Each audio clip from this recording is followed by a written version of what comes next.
All right, Shark. So you thought you were doing pretty sweet in your life. You were making $75,000 a year.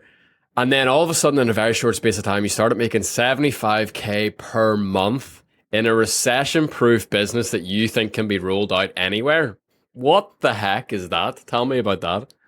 Man, that was a journey, man. Yeah. So I graduated college. I had a corporate cybersecurity job, and by all means, it was living the lifestyle. 22, fresh out of college, Dallas. High rise apartment, cool car, all fun about that lifestyle. But very quickly, I learned that there's so much more out there. And long story short, I bought a very expensive course that I could not afford to learn this concept called like rank and rent, rainmaking, digital real estate, basically ranking websites on Google and doing it at massive scale and helping out tons of local businesses and taking like a sliver to deliver, essentially. Um, yeah, man. Rainmaking, yeah, because I've seen other people talking about being a rainmaker. And so what, you basically like get customers for people and as you say, take a slice of the pie. Exactly. It's local lead generation, and I really hit a really strong stride in the residential concrete niche. That was like my baby. I had like hundreds of clients. But yeah, there's a point where I was just getting like 30, 40 calls a day across all my assets. And I was just dishing these patios and driveway leads to these contractors. People were like, how did you go from cybersecurity, like a real corporate, like white collar guy to this? And I'm like, I don't even know. It doesn't make any It's sense. crazy. I mean, you Americans have a great phrase that says the riches are in the niches. And like, I love how you just like went hard into concrete and you're like, these are my people. Yeah. I loved it. Yeah, it just happened like I built out tons of assets. Like I tried solar, roofing, landscaping, and then my concrete guys were the first ones to actually pop off. And so I fired all my other clients and I was like, I'm only going in on concrete. And I learned so much about concrete. I actually started my own residential concrete business in January of last Oh, year what? because I had so many local leads in my own area that my guys weren't closing. So I was like, I'm just going to learn how to go to homeowners with a wheel and bid out the jobs. And we did pretty good for like a few months, but I was like, I don't want to run a concrete business. But that was just That's but that really crazy. helped. Yeah. So you say that your assets were sending you all these leads. Like, break that down for us. Like, what does that actually mean? Yeah. So it's a super simple model. I say simple, not easy. But Mm. basically, you can create these localized websites with just like a city and a niche, right? So one of my, I don't know if I should plug my actual assets here. It might get blown up, but you can do like DallasConcrete.com, or FortWorthConcrete.com or LasVegasRoofing.com. And if you learn SEO, which is just how to rank really well on Google, you can take that principle. I always say Google is an open book test. You can see exactly what your competitors are doing, copy it, make it 10% better, and you'll outrank them eventually. And then all the local search volume, all that free traffic from Google comes to your website, and you have like really good landing pages that'll convert.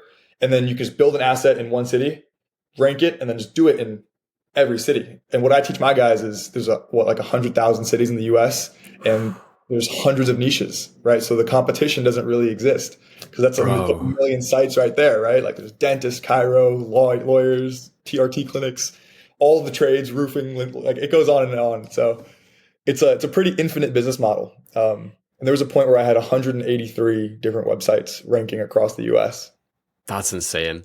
And I think like for guys kind of like in and around our age, it can be easy to think it's like, oh, we missed the whole like internet moment where it's like, the internet used to be this like we would see it as like this massive open frontier where it's like all this like opportunity to like grab land and like plant a flag and like dominate a niche.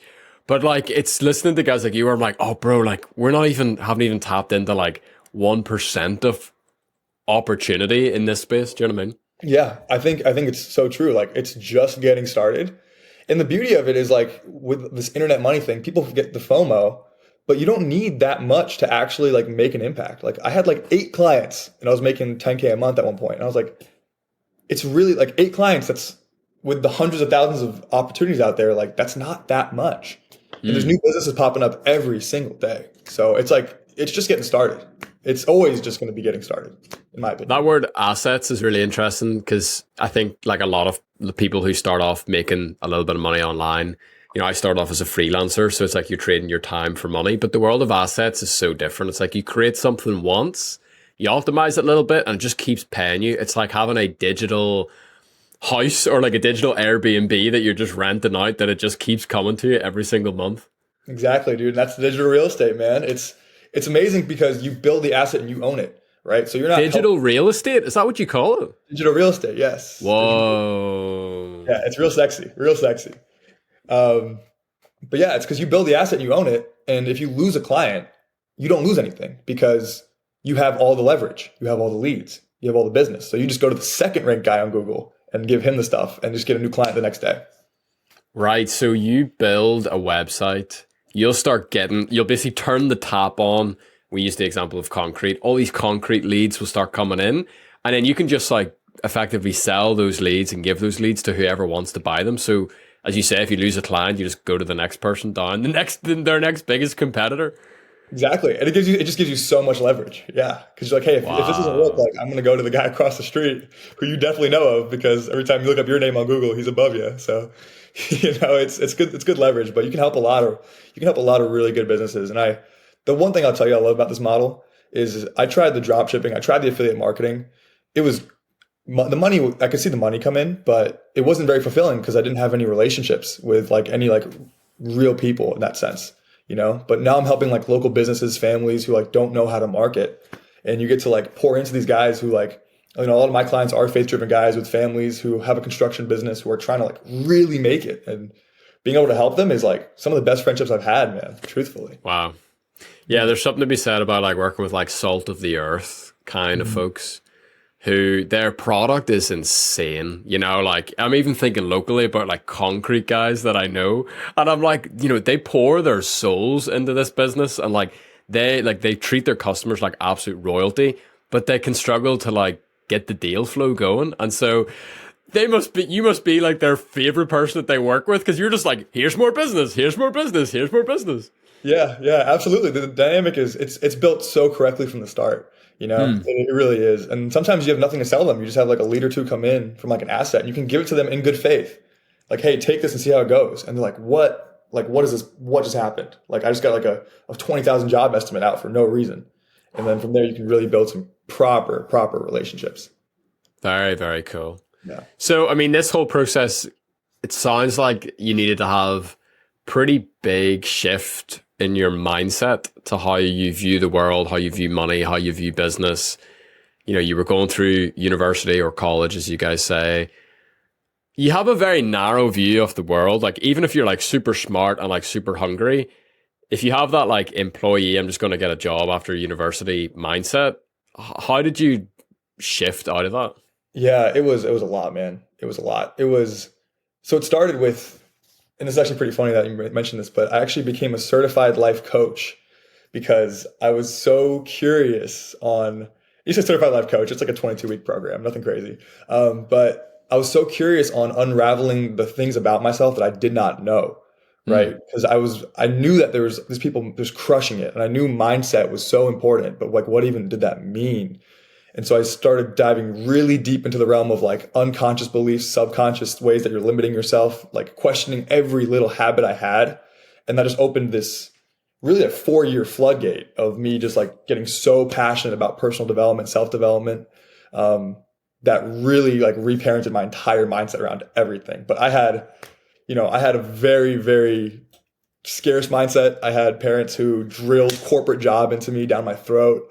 Like, get the 75K a year job and save. Safety, security, go for it. Yeah. Yeah, safety and security. That's all we idolized, And for some reason, I just felt called not to do that. And it just, the journey of it, right? Like I bought my first mentorship course in like 2020. It was my New Year's present to myself in 2020.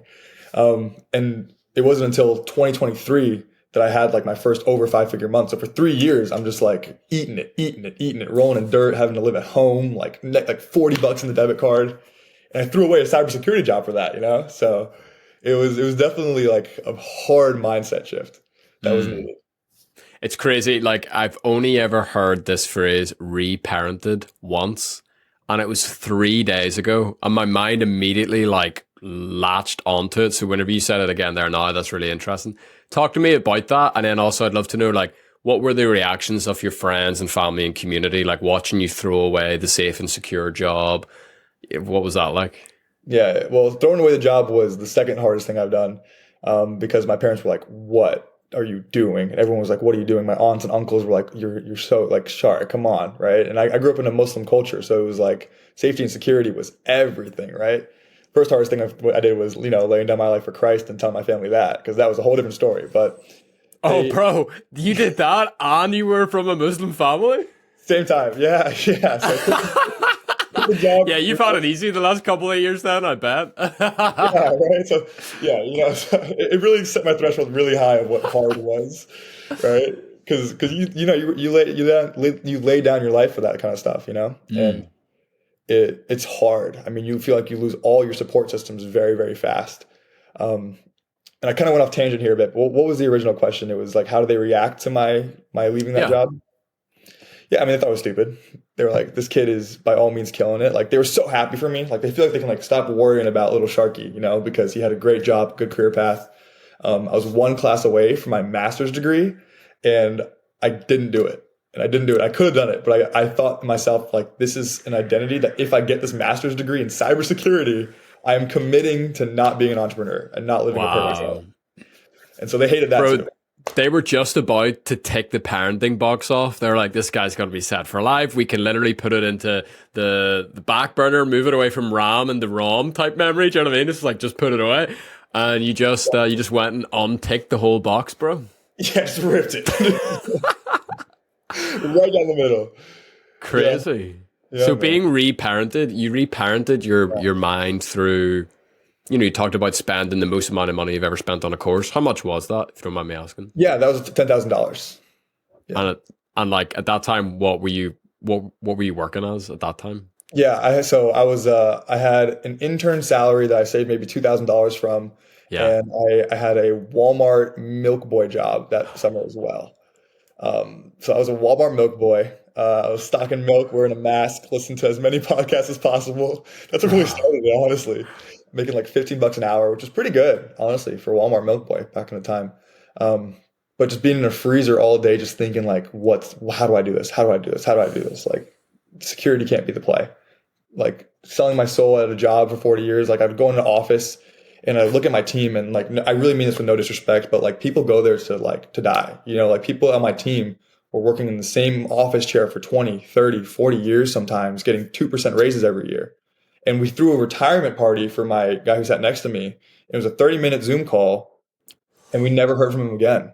He Oh, was working at the company since since the 1980s. oh, And I was like, oh, this is bad, dude. This is bad. Like, we cannot get in this. So, yeah, big belief there. But then the reparenting thing, I do want to hit on that. We learn a lot about like true masculinity and true femininity. And oftentimes with the dads in our lives being out of the house, we have a very like feminine impact. Like our teachers are super feminine. Our mom raises us. We might have a sister who's really involved with our lives. And it's really hard to get like a true like masculine energy and masculine impact in your life, right? So the reparenting thing, I realized I was living like my dad was, where he would head down, just grind for 16 hours, come home, no emotions, no purpose, just happy wife, happy life, kind of like going through this thing. And I saw that it was slowly like tearing him down and making him pretty depressed.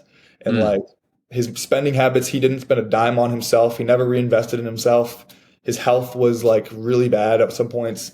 But by all means, he was successful because he was making, 300K a year at a corporate job, right? And so I kind of got some foresight into how that path would end. And I realized that I was operating on that same level, whether I knew I didn't want to, but I was, because that's what was drilled into me since I was a kid.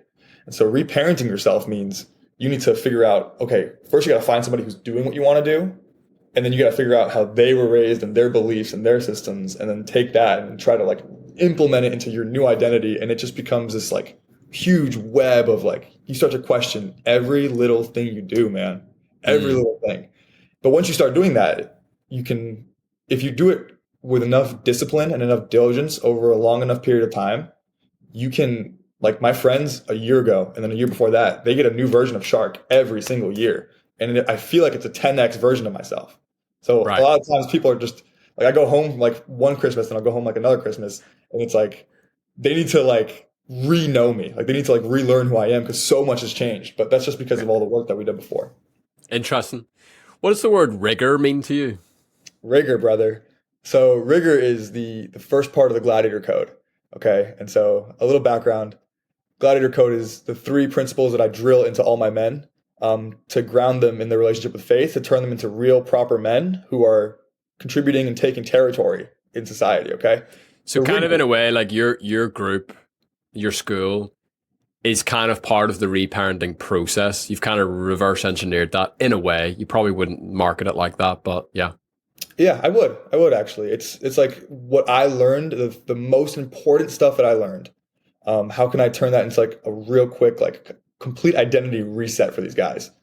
Because if you won't work unless you work in your mind, right? Like every little endeavor you go on, unless you're ready to have that level of responsibility and intensity, it's gonna, it'll break if you're not ready for it, So the word rigor specifically means being in reality.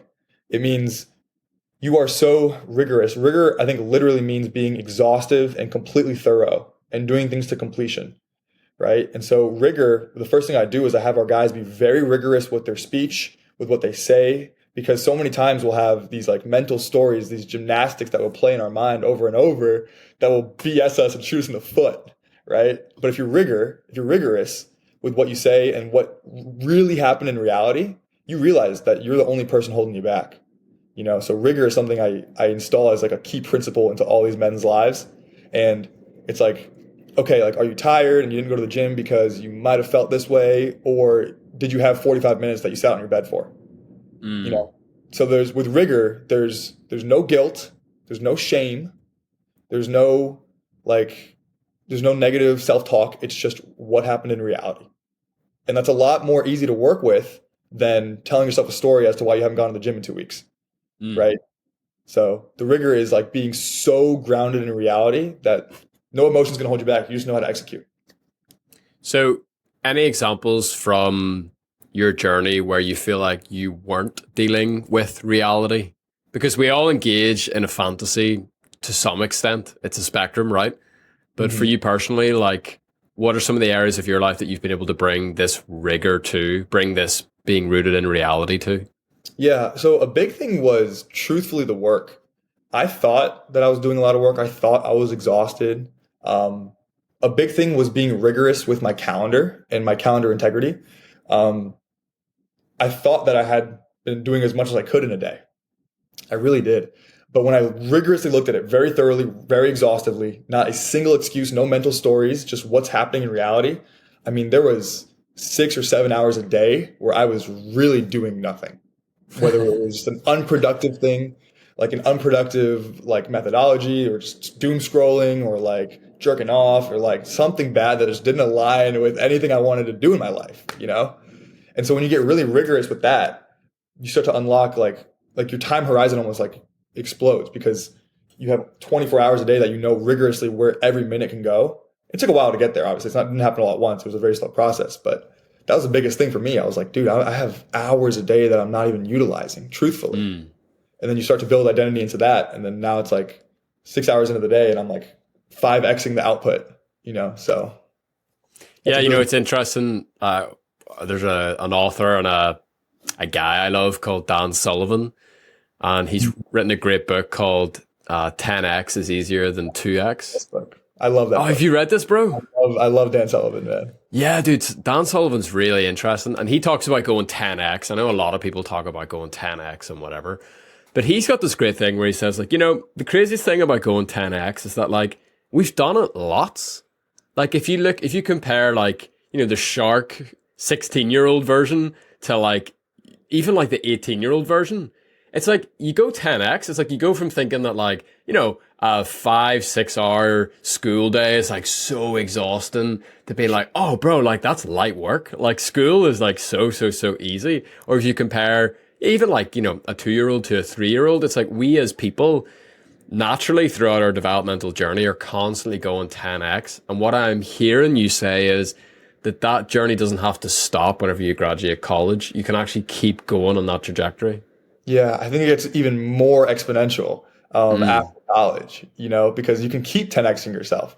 And the more you 10x yourself, and Dan Sullivan says this too, he's like, the more you 10x yourself, the more you realize the triggers in your life that caused that 10x. And you can compress those into a shorter amount of time. And then like I've had like 2 10x's in the last like this year. I've had 2 10x's, we scaled an agency and then I left it and I started the Gladiator program 2.5 months ago, my like life coaching business, right? Life and business coaching business. But that was another 10x. And then we hit in the first month when we did like 45K, which was crazy for like a first month business in this high ticket space. That was another 10x because I could invest in so many more coaches and mentorships and get into school games and do all this. Like winning the school games, I'm sure that's going to be a triggering event of another 10x, like having the proof of that behind us too. So, but you see how like whenever you start to collect these exponential experiences, everything's like a video game to me. Okay, I'm like a hardcore nerd. It's like, they become like little like badges on your video game's character. And it's like you level up and then you can move forward in the next thing and you bring all this experience with you. And so like the next level is just like you've got all this souped up gear, like all this leveled up armor, and it just like it all gets bigger versus you picture the corporate office that you described a few minutes ago in the cybersecurity job, where it just kind of feels like you're flatlining. Absolutely. It absolutely feels like you're flatlining because the growth perspective and everybody that you're surrounded yourself with is on the same level of just 2 or 3% raises every year, or get 2 weeks of PTO and then, have kids and that's it. Yeah, it's not even 2x, it's like 0.2% X every year. That's over 30 years and you 10x. Oh, wow. Higher. Like, maybe. Yeah, so, you said something super interesting. You said, once you go 10x a few times consciously, you're able to see what you need to do it again on a shorter time horizon. So what is that? Is that like realizing that you need to sacrifice things, realizing that you need to drop 80% of what you're doing to focus on the top 20? Like, what is that? Yeah, it's absolutely it. It's in every aspect too, right? Faith, finance, fitness, finance, and family, right? So you're going to realize that, there's 90% of the things that you're doing or 80% is what Dan says, 80% of the things that you're doing in each of those aspects are holding you back completely and you're out of your zone of genius. And so you think about like some of the 10Xs I think I've had, right? Like becoming the fraternity president, who I needed to go from this like skinny, socially awkward high school kid to becoming, a pretty prominent social figure on a campus. Right? Shahriq needed to become Shark. I needed to become Shark, bro. I needed to get things going, bro. Right? But yeah, it was like you have to like just shed all these beliefs and all these old friendships and all these old like habits, and like you have to keep shedding them. And then you learn, to become this person, to become a fraternity president, who did I need to become? Right? I needed to get rid of this friend group, this bad habit. I needed to get in the gym with this much effort, right? And then you just keep thinking about who you want to be in a year, 2 years, and you take the values of that person and you can implement them now. And you start making those decisions. So like, I want to be an upstanding, man of God, right? That's another 10X for me. When I'm like really like radical and bold in my faith. But what does that mean? I needed to stop drinking. I needed to stop chasing girls. I needed to stop the pills. I needed to figure out how to get rid of the suicidal thoughts. I had to get rid of all that stuff, right? To become this person. And that's what guides you. And if you can just crush that and invest all your energy into it, then that's the 10X. And that's how you can get it faster and faster and faster. So I think there's kind of like a belief in the culture that's like, oh, if only I started doing X, or if only I added Y, if only I bought, I don't know what letter we're at now, Z. Yeah. Do you think it's actually more of like a subtraction game? It's always a subtraction game. Yeah, I think so, because you can add on a bunch of things, but unless you have the space for it to actually utilize it and to like soak it in, you're not going to use it. Like how many courses I've spent 70 grand myself on like mentors, masterminds, weekend retreats, courses, and I haven't used a lot of it because I was only adding. I was never subtracting what I actually needed, right? So you have to make the space first. And the way I think of it, it's like kind of like an open wound analogy, right? Like when you want a 10X, you strip everything down and you become an open wound, and you only fill it with the things that would 10X you. And you can't do that without subtraction. So I think you absolutely nailed it, man. It's like, it's completely a subtraction game first. And then you add it with like some heavy hitting stuff. Okay. So that's stripping away of the old self, for lack of a better term, for you. Like, walk us through that process. And then how did you become the open wound? And then what did you start to fill in it that led you on this concrete journey that I can't wait to get into a bit more? Yeah, man. So I was an open wound probably like 3 or 4 different times in my life. Uh-huh. And I've always filled it with like money or girls or fun, experiences, whatever, right? But to actually become the open wound, it was like, you need to look at what you're doing right now and be like, can I do this forever? And we have a rule in the Gladiators where if you wouldn't do it, if you would don't do it for a day, if you wouldn't do it forever. Okay. So that's the level of like intensity that we're hitting this with. Cause like we need to be intentional, man. Like we're young guys in our 20s. Like this is where we have to be so serious about everything, right? So just getting that first belief of like, okay, I'm gonna take life really seriously now. That's the first step, right? And then you start questioning everything around you. Then you think of, well, who do I actually want to be? And you need to get so crystal clear on this because if you're not, then the world's going to give it to you. So if you don't know who you want to be, the world is going to tell you who you're going to be. And they're going to be throwing jobs at you. They're going to be throwing opportunities at you, women at you that you're going to take because you never knew what you wanted in the first place. So once you get crystal clear on that, then you realize you don't have it. And you're like, okay, well, crap, you know? And that's when the open wound starts because you're like, okay, well, I don't have it. So like, what do I need to change? And then from there, you can start flooding it with like the right friendships, the right mentors, the right knowledge, you know, the mental diet, physical diet. And then, you know, getting into that open wound state is the hardest thing because it takes a lot of self-awareness, right? So a lot of brothers to point out your blind spots because, you know I'm kind of using the one phrases here, but, you know, a blind spot, you'll never see it. So you need the right brothers around you to hold you accountable, to get you the self-awareness, to make sure that you actually know these things so that you can improve it. And then from there, it's just discipline and then getting it done, getting it done, getting it done, getting it done. So, dude, you ended up building this like massive agency. Like, I think at one point you guys were doing like 250K per month, and then like out of nowhere, you just decided to shut it down. So, like, tell me why. Like, tell me about that journey of like building that, and then what led to you actually like handing in the towel, packing it all in to like start this Gladiators thing. Yeah, absolutely. So from 0 to 26K, right? So I started there and I learned how to sell and I learned how to have client fulfillment. And I got a mentor who was already ahead of me. So it was a mentor who was, you know, a faith-driven dude who had done the exact same things that I wanted to do.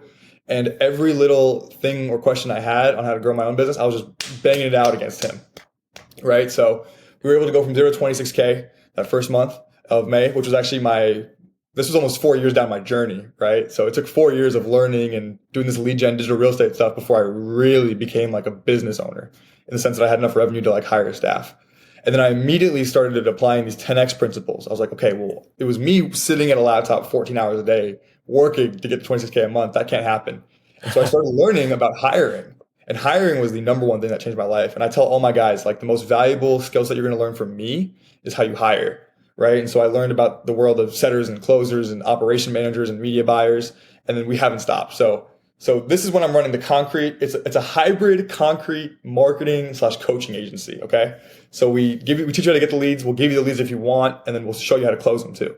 And this is off my experience because I was a corporate tech nerd who opened a concrete company and I closed deals myself. And I was like, if I can do it, you can do it, man. Come on. So good. So good, dude. So 0 to 26K, that was the marketing, the coaching company. And then we hit 40K the next month and then 45K the next month and then 75K in August of 2023. And that was truthfully because I learned how to hire and I learned how to like get myself out of it, right? I just was like, the only thing I needed to do was client success and the marketing for it.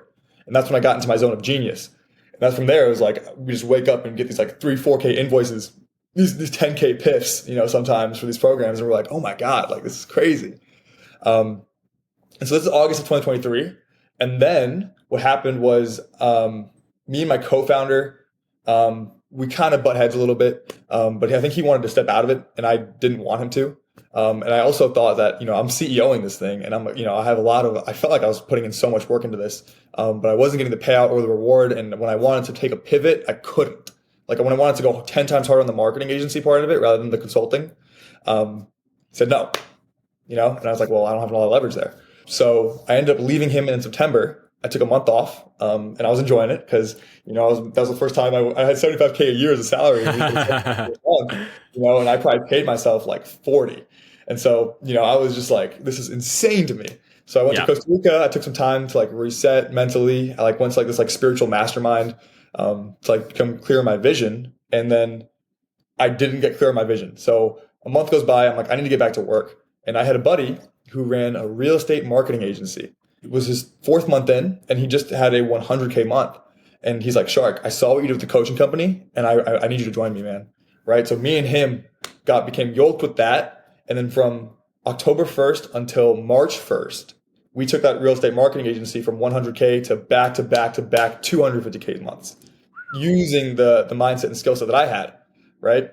And so that was like a huge plus because, if you go on my Instagram my Instagram page, I have a 0 to 200K a month, like little highlight that you can just blast through. In this guru space, right? You gotta have some proof, right? So I put that there on possible. But every dollar I've earned from August to March 1st was on my Instagram, and I was like coaching guys on it, right? And that's how I really built a lot of trust. But that real estate marketing agency was crushing. I mean, 250K a month, we were hitting like 53% margins, and we were not working that much because we had a whole CSM team, we had an operations manager, we had like a 6-person sales team that was pretty self-sufficient. So we really crushed with that, and that's what really changed. That was another 10x because I learned what it took to run a heavy 7-figure agency. And that was something that was such a valuable experience because that's what that gave me like the full circle moment of I have inner confidence that I can teach guys how to run stuff up, And so March 1st was my last day of that agency. It was a very emotional day, because we built that team from ground up. And I love those boys. Those are ride or die boys. But I wasn't all that serious about my faith yet. And the work was not fulfilling, truthfully. We just had a 27K day. And it's a Thursday night, dude. And I'm sitting on my couch alone eating chicken fingers. And it's dark outside and I have a headache. And I'm like, what kind of life is this, man? And so, at this point, I had been a man of God, but I really wasn't God first. Like it was God first, but stay out of my Saturday nights. God first, but stay out of my relationships. God first, but I'm gonna kiss a girl on the first date. Like God first, but I'm listening to heavy rap music. God first, but the money, like we're not bringing it into any of our sales calls or meetings or our team. Like, God first, but really like God 10th. So I was rigorous at this point, and I knew my schedule. I did like a little audit. It was 2 out of the 16 hours I was awake was involved with God, and I was like, I don't like that. So right before I left that agency, mid-February of this year, March 1st was my last day there. I decided to put God first in everything. And I actually switched my name to Gladiator Shark. And I was like, I'm going to start a lead gen coaching offer. But it's a little bit different from what I had before. Because before I was helping coaches, I was helping girls, I was helping anybody who came to me. I'm like, this is going to be an offer for who I am. I'm a faith-driven, territory-taken, God-hungry man in my 20s who wants to break free online and have community and brotherhood and have like just a savage group of guys around me who they don't care about the bottle service in Miami. They don't care about the Lambos. They don't care about the bank account. They care about serving, relationships, and freedom, and putting God first and all that. And so that's where the Gladiators were born. And the second in my heart, I meant the decision. The second I started bringing God into everything, so like I wouldn't take a sales call without talking about testimonies. I wouldn't take like my morning meetings were just sitting there with our hands praying over each other. Like the live calls we have in the community, it's like 30-minute lesson, 2 hours of brotherhood and praying, and like it's hilarious. It's amazing. It's God's joy, truthfully. But and then it just exploded. It exploded. I was so nervous about starting a coaching offer, but we did 40K the first month, 40K the next month. We're at like then the school games came around. Right. So we did 26K MRR, plus a lot more cash collected because I was running Hormozzi's, which we'll talk about in a sec, his big head, long tail thing. And then here we are in May, and this is my 2.5 month as a coach. And we've got over 200K revenue contracted. We have over 100K cash collected, plus the 26K MRR we got from April. And we have a 3-man team. It's me, my coach, and my setter. And we're just like, we're going, man. We're going. And, it was actually my 26th birthday on Saturday. And we had like our first like Gladiator, it turned to a mini mastermind, but 20 guys came through. And like the difference from 3 months ago, like middle of February, we had a 27K day. My bank account was bigger than it ever was. And I was eating Cane's alone on my couch, depressed, versus now in 2.5 months later, I have 20 guys. We're at a Brazilian steakhouse. We're praying over each other in the middle of the restaurant. We're standing. We're like 2 clapping. We have like circle of honors for guys, and the faith is just like ripped through all of us like so hard. Just seeing that journey and that transformation is crazy. So cool. So it's the power of community, man. What's up? It's the power of community. Yeah. Dude, the community is Crazy. everything, man. The community is like, it's everything we prayed for. Like I was praying for it. Literally, I was like, I need the guys around me, man. And then now I have 5 guys that we're gonna get a house here in Dallas. We got like a huge house. And we're just gonna blow up the brands and become like a podcasters and just start the Christ pill movement that we call it. It's like the red pill movement. We want to call it the Christ pill movement, the guys who want more than that. So I also love like the low key upgrade from like eating chicken fingers by yourself to like eating steak in a Brazilian steakhouse. It's like that. There's like some nice parallels there. Would make like a funny ad or something. So like you end up winning the school games. We're on our way to spend a day with Alex Hormozy in just a couple of weeks here, which I'm really excited to meet you in person. It's going to be super cool. Like, why did school grab you? Like, what was it about the platform that you're like, yep, this is where I'm going to build this thing on? yeah, so biblically we're called to have extreme community. And what I mean by that is like brothers that you can really have everything with. And I really wanted the community. It was the biggest thing I think I was missing personally in my life. So that's like the personal reason behind it. I was like, I need community and I couldn't find it. I really tried years to find it and I couldn't find it. So I thought I have to build it myself, you know? And then I saw that Alex dropped the school. That he like I knew about school because I was in a few schools before, through some other masterminds, and I was like, this is a really great platform. And I saw that Hormozy became the co-founder of it, right? And so him and Sam were guys I've been following for years, and I was like, okay, if these guys are going all in on it, I might not know a lot about this, but if they are putting their names on it, and if they're doing that, like take the wisdom from the wise counsel. We need to figure this out. Like we got to get on this, man. Like they know a lot more than I do, right?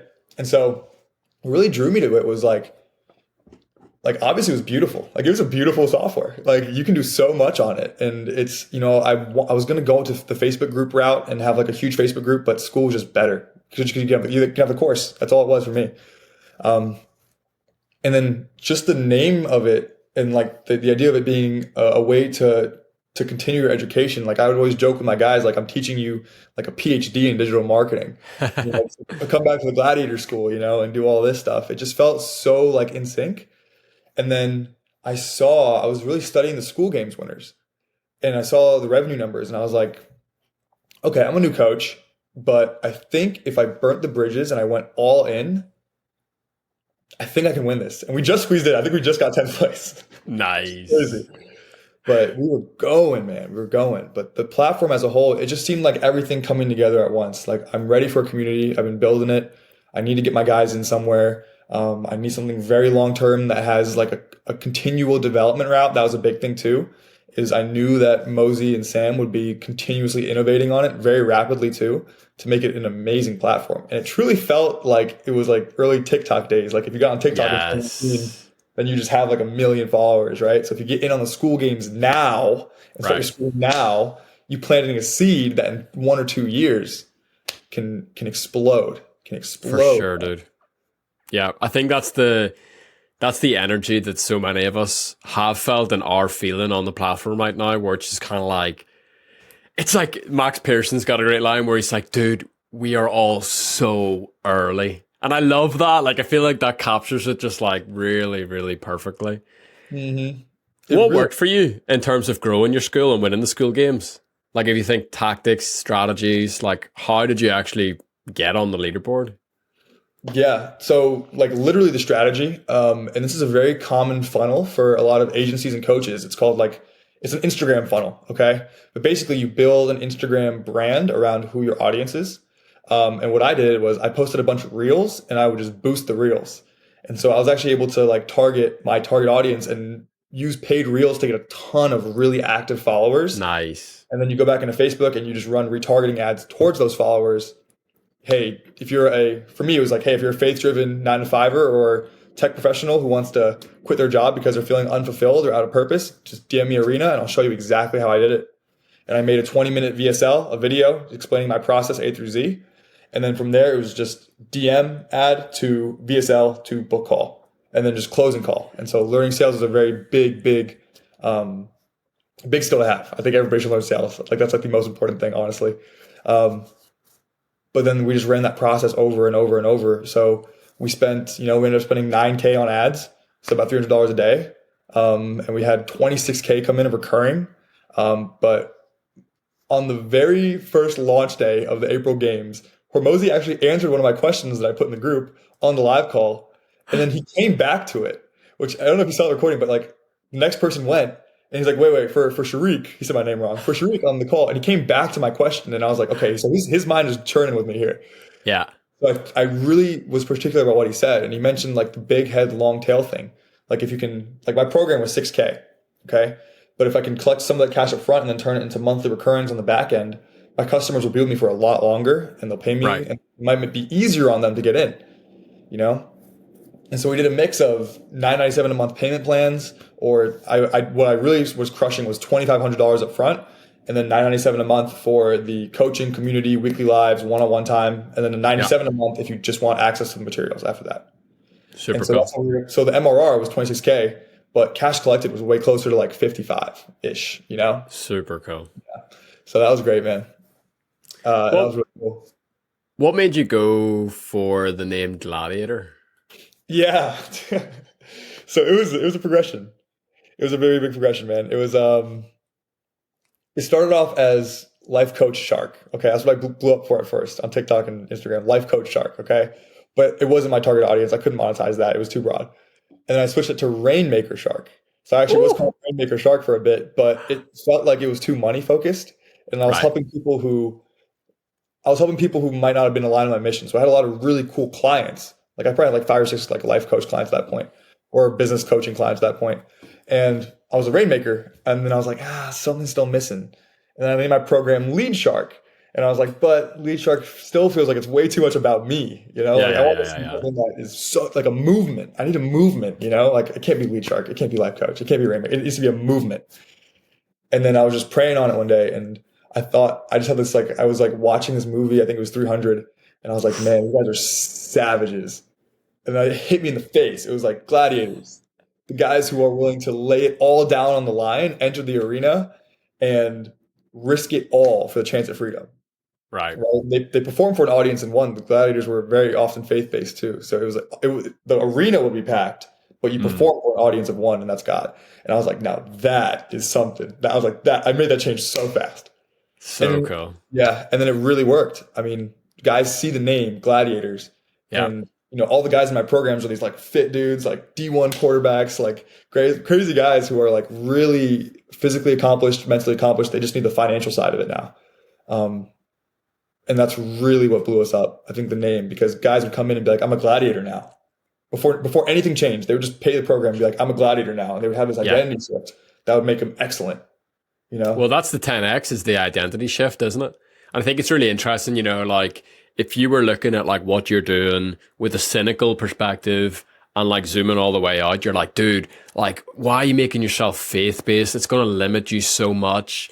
It's going to really narrow your niche too much. Like nobody wants that. But actually by going super deep and committing to like your tribe, it like the market penetration that you can get is just insane, because you can just like get super targeted and be really explicit about like who it's not for as well as who it's for. I think it's good. Exactly, dude. Exactly. And the market penetration has been crazy, because the guys who I talk to on calls, it doesn't even feel like a sales call. Like we share our testimony, we talk about their goals, and I'm like, hey, we have 25 other guys doing it. We have 40 other guys doing it right now. Do you want in? Yeah. And it takes like, you got to just look at who you are and who you want to be. And if you can make that your niche, you guys are crushing. Crush it, dude. And I never had that with concrete contractors. I was never a contractor. I was never a real estate investor, but I was doing that. And I was wondering why I felt so unfulfilled. But yeah, now it's a blessing, because the guys that come in, I mean, it feels like I've like finally found a tribe, and they see the tribe. And we have guys like, I have 2 guys in my living room right now who are gladiators who flew in from Boston and St. Louis just to hang out with me for the weekend, because I'm very prominent about this too. Quick side tangent here. I spent over 70 grand on courses, mentorships, masterminds, all that stuff, weekend retreats. Not once have I met the person who made the course. Yeah. And I was like, I'm going to do that. I'm going to make sure that every single one of these guys meets me. Whether it's on the call or through the lives or the one-on-one help or in person, I need to make sure that happens. And that's been the most transformational thing. Like guys come down here and their lives are radically changed. Mm. Because they just see how like I can operate and the community I have here, and like guys want to move down here, and it's becoming a movement, man. It's a So movement. That's what you said. You wanted to build, and all of a sudden, like look what's happening. Pretty yeah, crazy. hmm and Dude, it's final question.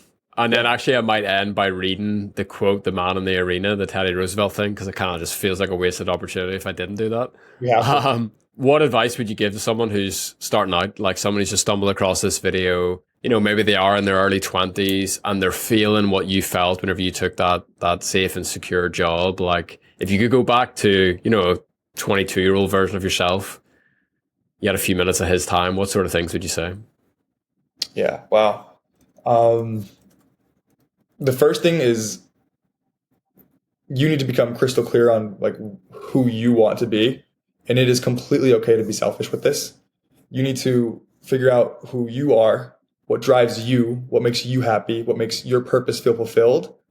And if you don't know what that is, or you have no clue, then you need to go out and just start experiencing the world. You need to get around guys and brothers who have things that you want and learn how they got them. And then you'll have a very clear picture of what you want. But you're only going to do that by experiencing the world and by experiencing other people and having deep relationships with people. And so if you can focus on that first, then it'll become crystal clear what you can do. And then from there, it's just insight. There's a little triangle we have. It's called insight, action, endurance, right? But you get the insights, you chase the insights, you take action on them, and you do it for so long with so much endurance that you can then receive new insights. Okay, so you figure out who you want to be, and then you get the insights of that person, and you take action, do it for long enough that you can receive new insight, and eventually you'll just keep leveling up. You'll keep going hard and hard and harder until you become so grounded and rooted in yourself that like nobody can take you off path. And that's your Mm, purpose, right? And then I'll tell that 22-year-old version of myself, your purpose is not pills. Your purpose is not porn. It's not addictions. It's not drinking. It's not boozing with the boys. It's not money. Your purpose is a God-given mission that you need to find, a God-given mission, truthfully. And if you can find that, and you can deny the worldly stuff, it's not going to be hard. It's going to be very, very hard. You're going to end up in a good spot. awesome, bro. It's not the critic who counts, not the man who points out how the strong man stumbles or where the doer of the deeds could have done them better. The credit belongs to the man who's actually in the arena, whose Wow. face is marred by dust and sweat and blood, who strives valiantly, who errs, who comes short again and again, because there is no effort without error and shortcoming. But who does actually strive to do the deeds? Who knows great enthusiasms, the great devotions? Who spends himself in a worthy cause? Who knows, at the best, in the end, the triumph of high achievement? And who at the worst, if he fails, at least fails while daring greatly? So that his place shall never be with those cold and timid souls who neither know victory nor defeat. Oh my gosh. Have you heard this before?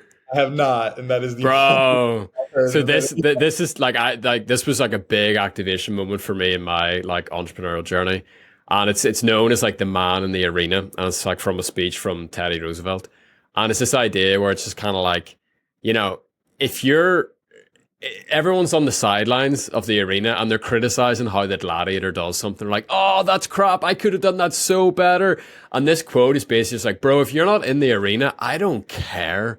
It's like, if you're not like in the entrepreneurial arena, if you're not like actually out there, like, you know, getting punched in the face, it's like your opinion is so irrelevant to me. And like, this is why I love like doing these interviews with entrepreneurs like you and community owners like you, because like all of you guys are in the arena.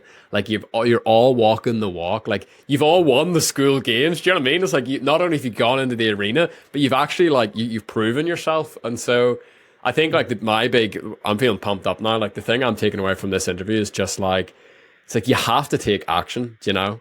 Because like that last line there, it's like the cold, timid souls who neither know victory nor defeat. Bro, that's your office cubicle in your cybersecurity job. You know, it's those guys who they're sitting on the sidelines and you get to the end. It's like deep down, you have that question. It's like, could I have done something if I had just got in the arena?